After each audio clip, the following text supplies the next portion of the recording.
ఆడదాని ఉసురు అయితే పోసుకోవద్దు. ప్రూఫ్స్ లేకపోతే మాత్రం మనం కూడా అంటాం కన్నా అర్సా ఇలాంటి ఇద్దరి మధ్యలో ఏదో ఎంతో అంత ఏదో ఉంటది, లేనిదైతే ఏం లేదు.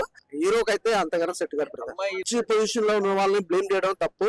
అత్యాచారం చేసిండు లేదని కాక నిజంగా ఆడదాని ఉసురు అయితే పోసుకోవద్దు. నేనైతే నిన్న అర్సా గారిని అయితే నేను తిట్టిన, బరాబర్ తిట్టిన. ఎందుకంటే ఇంత దాకా ఎందుకు తీసుకొచ్చుకున్నావు, నీకు ఒక మంచి పేరు ఉంది, ఒక అంటే యూట్యూబర్ అంటే ఒక తెలుగులోనే కాదు, తమిళ్లో, కన్నడలో, హిందీలో కానీ ఎక్కడ చూసుకున్నా నీకు మంచి పేరు ఉంది, మంచి యాడ్ ప్రమోషన్ చేసినావు. తర్వాత యాడ్ల ద్వారా కూడా కొద్దిగా మైనస్ అయితే అయింది. ఎందుకంటే నువ్వు చేసే మంచి పనులే కానీ యాడ్లు కూడా కొన్ని ఏంటంటే బ్యాడ్ యాడ్లు, అంటే అలాంటి యాడ్లు బెట్టింగ్ యాడ్లు చేయడం వల్ల కొన్ని కుటుంబాలు నాశనం అయితే ఒక ఇష్యూ కూడా వచ్చింది. కాకపోతే ఏంటంటే ఇప్పుడు అమ్మాయి ఉసురు పోసుకోవద్దన్న అంటే ఇలాంటి అమ్మాయిని ఎందుకు దగ్గర తీసుకొచ్చినావు, అమ్మాయితో సినిమా ఎందుకు చేసారు? ఈరోజు అమ్మాయి 2 కోట్ల రూపాయలు, ఖచ్చితంగా 2 కోట్ల రూపాయలు నేను ఇచ్చాను, నేను తనను ప్రేమించాను, తను నన్ను ప్రేమించును, పెళ్లి చేసుకుంటాను, మోసం చేస్తాను కేసు పెట్టింది. కానీ అమ్మాయి అయితే ఎలాంటి ఆడియోలు అయితే ఇంతవరకు అయితే బయట పెట్టలే. అలాగే అర్ససాయి గారు ఈ రోజు ఆఫ్టర్నూన్ పెట్టాడు. అంటే క్లియర్ గా అక్కడ ఎక్కడ చూసుకున్నా కూడా తన ఆడియో విన్నప్పుడు అర్ససాయికి తనంటే ఇష్టం అన్నట్టుగా ఎక్కలేదు, అమ్మాయికి అర్ససాయి అంటే చాలా ఇష్టం అన్నట్టుగా చూపించారు తప్ప ఓవరాల్ గా అయితే నాకైతే తెలిసిన కాడికి అయితే అమ్మాయి తప్పన్న. ఈ రోజుల్లో ఇండస్ట్రీలో ఎక్కడ చూసుకున్నా కూడా కొంతమంది అమ్మాయిలు, అందరూ కాదు కొంతమంది అమ్మాయిలు ఇట్లా బ్లేమ్ చేస్తారు. మంచి పొజిషన్ లో ఉన్న వాళ్ళని బ్లేమ్ చేయడం తప్పు.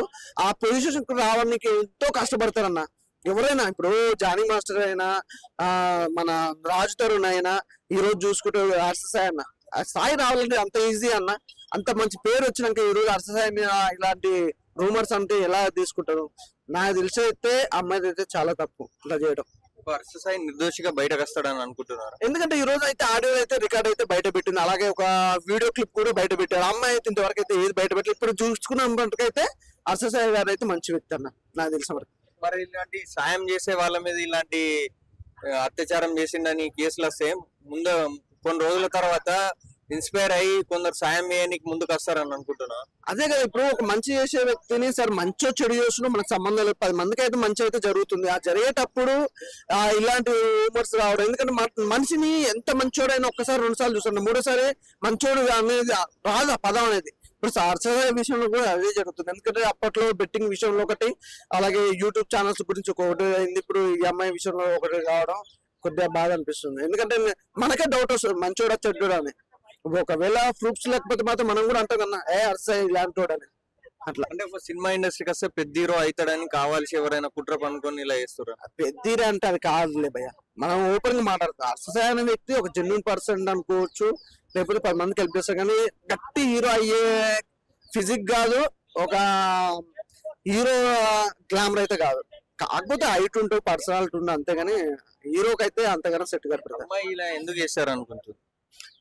అదే ఒకటి ఏంటంటే అమ్మాయి అతనికి చాలా ఇష్టం. అమ్మాయి ఏంటంటే అంత మంచి పేరున్న అబ్బాయి దొరకడం, అంత సంపాదించే అబ్బాయి దొరకడం ఒకటి. అమ్మాయి కూడా ఆస్తుంది, అమ్మాయికి లేదు కదా ఇలాంటి అంటే కాంబినేషన్ అంటే బాండింగ్ బాగుండాలి కదా.